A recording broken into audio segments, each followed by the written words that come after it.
አንተ እግዚአብሔር ልጅ ከሆንክ ይህ ድንጋይ እንጀራ እንዲሆን እዘዝ።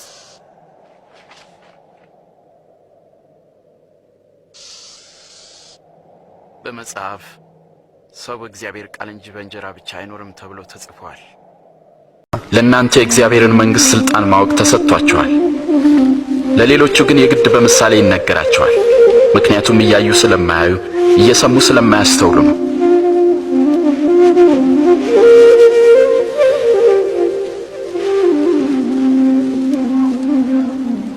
የምሳሌውም ትርጉም ነው።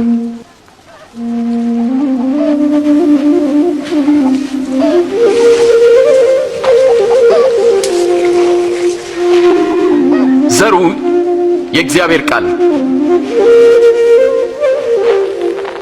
እነዚያ በመንገድ ዳር ላይ የወደቁት ዘሮች ቃሉን የሚሰሙት ናቸው።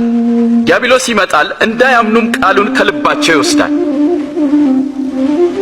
በዓለት ላይ የወደቁት ዘሮች ቃሉን ሲሰሙ በደስታ የሚቀበሉት ሰዎች ናቸው። ሆኖም ስር የላቸውም።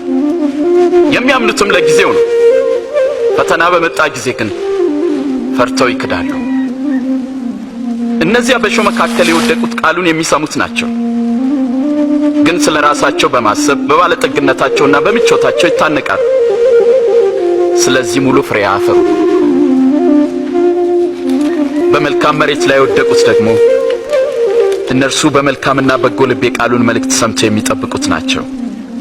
በምድርም ሙሉ ፍሬን የሚያፈሩ ናቸው።